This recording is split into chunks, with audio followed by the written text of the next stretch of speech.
public safety to go and I'm going to do it. Charles Murray. Well, the Forces of Tolerance did their best today to stop another Charles Murray event from taking place. The sociologist spoke at Villanova, but he had to be escorted out for his own safety after several people disrupted the event and called him a white supremacist. Murray returned after several people were ejected by the police. George Ciccariello-Maher is a professor at nearby Drexel University and a self-described radical political theorist. 2 days ago, he urged the disruption of Murray's speech, calling on students to, quote, make this impossible. Professor Ciccariello-Maher joins us tonight from Mexico City. Professor, thanks for coming on.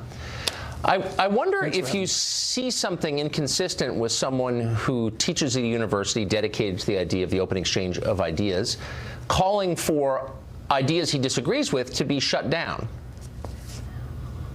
I think we should be clear that universities are actually spaces for rational ideas, for arguments that are based in fact and evidence. And the reality is that Charles Murray has never based his arguments in evidence or facts. He has never passed any kind of rigorous academic examination of those ideas.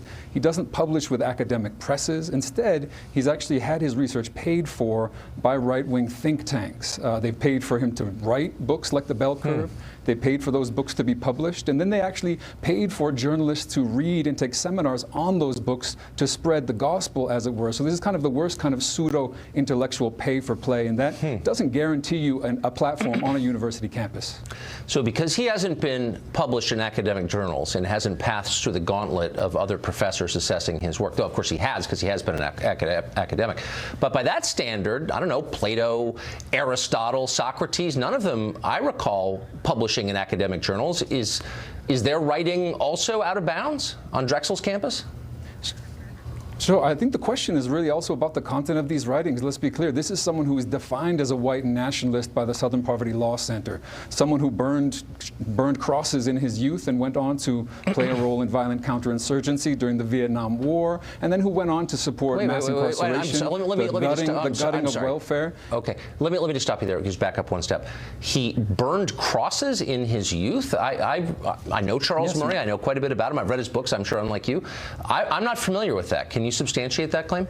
Okay, well, you should have done research. It doesn't take much research to realize that this is something that happened. He claimed it wasn't racist, which might be plausible were it not for the fact that he went on to basically make a constant eugenic argument for racial inferiority through the rest of his career, arguing that black Americans and that Latinos are inferior. I don't want to get hung up, but since we're having a debate about what is accurate and what is not, what are you talking about? Charles Murray was a member of the Klan? I mean, you can't throw these things out here. I know this is not an academic journal, but substantiate that claim, please.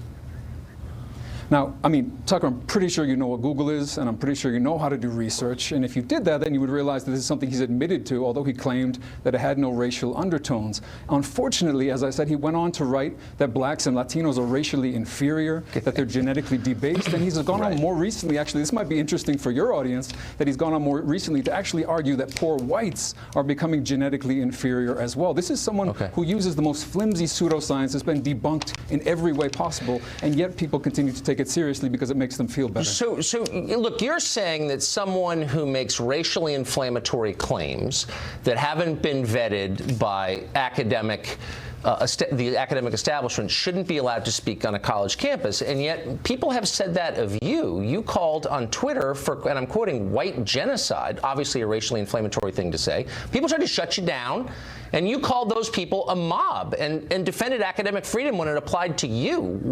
How is he more racially inflammatory than you calling for white genocide? It's interesting. I'm losing my faith. I'm really losing my faith in your ability to use Twitter. I mean, to use Google, because if you used Google, the first thing you would realize is that, of course, white genocide is not a real thing. It's a racial fantasy of the kind that Charles Murray and his ilk like to put forward. But you called for these arguments. Twitter. I'm not saying that no one should be. I'm not saying they shouldn't be allowed on campus. I'm saying that they haven't earned any kind of platform on campus, and the free speech rights of those who are most affected by that racist hate speech comes into play. They're able to protest as they did today. They protested today peacefully at Villanova before they were attacked. Nobody takes you seriously I'm trying to take you seriously. You're accusing this guy of racial demagoguery, and you called for white genocide. You also applauded the Haitian Revolution for killing whites. Look, those are your views. I'm not saying you shouldn't be allowed to express them. I'm merely pointing out the irony that you're trafficking in race hatred, and yet saying that Charles Murray shouldn't be allowed to speak because he traffics in race hatred. Are you self-aware enough to catch that? I actually believe, I believe in a very fundamental way that all people are equal. What's very interesting and different is that Charles Murray does not, and he's dedicated his life to arguing that people are inferior and that those inferior people should not have access to education, should not have access to social welfare. I think he's argued for genocide. Should be tracked out of higher education. Okay, right. I doubt you've read a Charles Murray book, but I'll give you the benefit of the doubt. Supported by. Okay, but answer my question. You called for white genocide, and I'm not making it up. It actually got a lot of attention. Are you going to defend that as a principled academic stand? I mean, what does that mean exactly? And I really, maybe I gave you too much credit. Maybe I thought you were too smart. Maybe I thought that you would actually do your research and figure out, for example, what is satire, what's clearly satire, what talks about an imaginary concept of white genocide, which is upheld by the likes of Steve Bannon and all these alt-right figureheads who actually think that white people in the United States are under existential threat. I do not believe that. Okay, so here's something that I don't even understand the answer, but I'm going to pass on to something you said just a couple days ago, and this is on your Twitter account. You said, some guy gave up his first-class seat for a uniformed soldier. People are thanking him. I'm trying not to vomit or yell about Mosul. Was that satire too? What does that mean? Or are you going to blame Steve Bannon for that as well? I think it's really irresponsible to blindly support, for example, wars that send off young people into combat, risk their lives, kill many others, as we've just seen in Mosul, 200 people incinerated by U.S. bombs, and to not do that in a way that expands anyone's freedom, that makes anyone less secure. The Iraq War has not protected anyone's freedom. The soldier. You're not blaming the policymakers. Oh, you're saying You're saying giving up a seat for a soldier in uniform made you want to vomit. You're not saying giving up a seat for the guy who made the war policy, but for the soldier, the guy who's risking his life. Why'd that make you feel like throwing up? I think U.S. troops need real support. They don't need symbolic gestures. What they need is not a first-class seat. What they need is healthcare support, psychological support. Women in uniform need to not be subjected to an epidemic of sexual assault. And more than anything, they don't need to be deployed, have their lives risked, be taken away from their families for wars that do nothing and no good for anyone. But why is it bad to get, okay, that's fine, but why is it bad to give him a first-class seat? I'm missing that. Someone's trying to be nice to the guy who's going through all these hardships you just described, and that makes you mad. Why? I'm all for generous gestures devoted toward those who most deserve them in our society, and I have the deepest respect for anyone who, particularly for economic reasons, makes difficult decisions, whether it's joining the military, whether it's doing other dangerous work that has to take place in our society, whether it's being an economic migrant. And I think these people all deserve better. They deserve to not have to join the military if they would rather just get an education. But he did. He doesn't have a government-subsidized job at a university like you. So why that make you mad? To not have the health care and the psychological support that they need. This is how we support the troops, not by sending them off into wars. Okay. So you began this conversation with reference to your own scholarship and the academic journals that you and your fellow professors publish in. And because I do want to take you seriously, I actually spent some time reading some of them today. And I want you to explain to me what this means. Now, I was an editor for a long time, not an academic press, but an editor. You wrote a piece called Dual Power in the Venezuelan Revolution. This is the second paragraph, and I'm quoting it. By viewing the process through the Leninist concept of dual power, that is the construction of an autonomous alternative power capable of challenging the existing state structure, we can see that the establishment of communal councils in Venezuela is clearly a positive step toward the development of fuller and deeper democracy, which is encouraging in and of itself.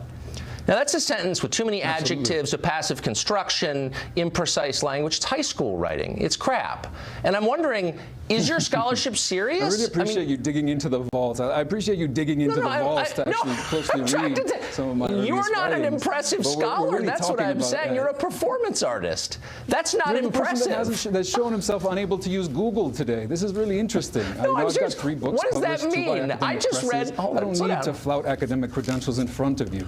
But you're not capable of writing a clear sentence. Now, I went through a lot of different essays that you wrote, and I've got an IQ above room temperature, and I couldn't understand any of them because your writing is childlike. It's childlike. This is strange. And I'm wondering, it's almost as though your entire can you shtick today explain is to show what that you're means? incapable of grasping very simple and very basic things.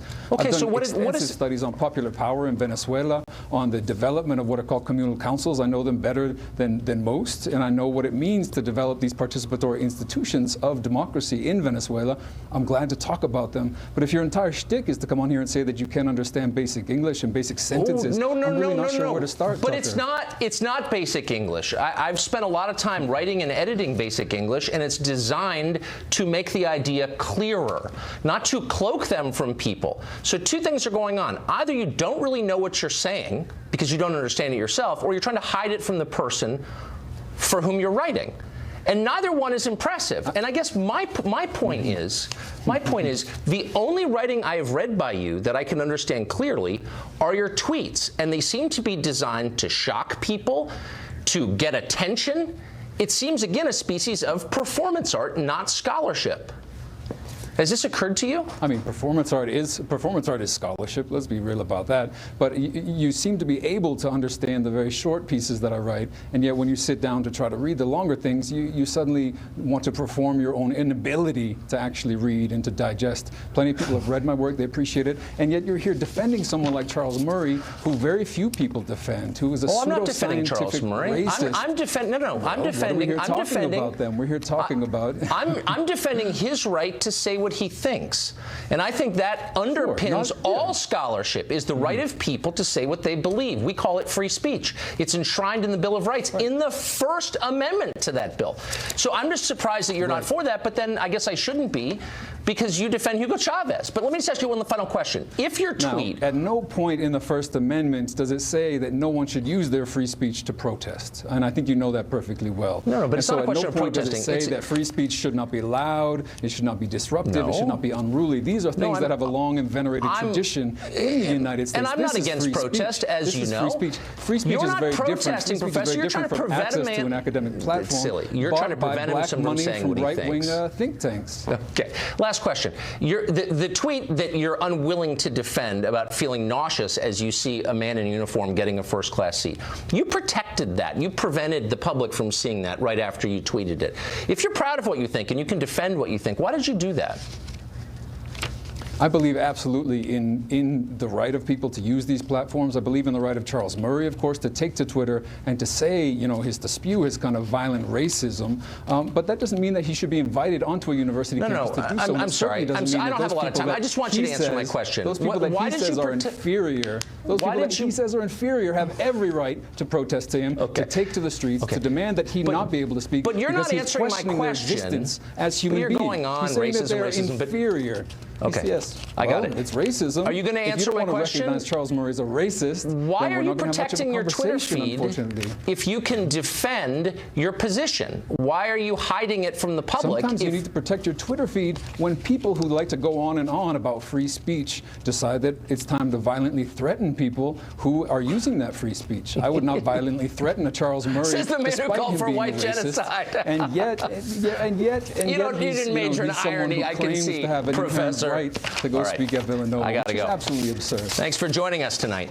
Have fun in Mexico City. Well, for more on the disrupted speech by Charles Murray at Villanova, we go to Fox's Rob Schmidt, who is at the school now. Hey, Rob. Hey, Tucker, yeah, it was an interesting day here. Charles Murray came here to talk about a government that he says has grown too big, to give kind of a grim picture at the future of America.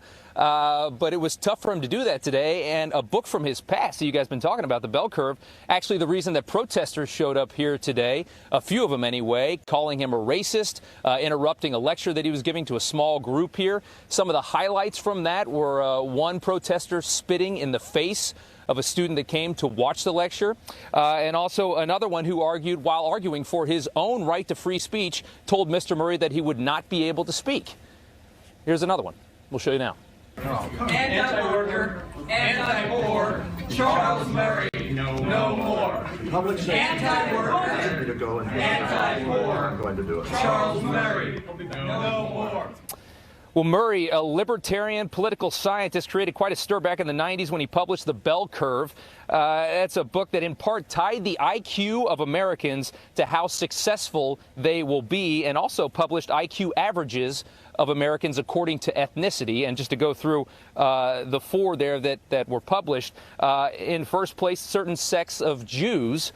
Second place, East Asian Americans, as far as IQ goes. In third place, white Americans, such as Charles Murray himself, and in fourth place, African Americans.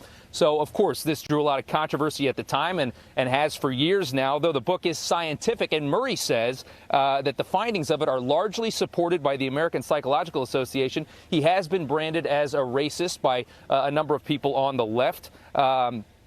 And he has been protested quite a bit in a very polarized time we're in right now. He's been protested quite a bit here in just the last few weeks, including a few weeks ago in Vermont at Middlebury College, where the protests turned violent. And actually a professor that was with Mr. Murray ended up in the hospital with a concussion.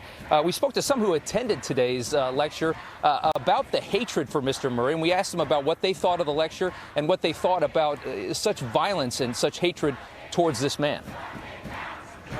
I understand why people are protesting, and I understand the heightened sensitivity to these kinds of things, but at the same time, I understand his trying to further his knowledge with science. The faculty in universities across the country votes 90 to 95% left liberal.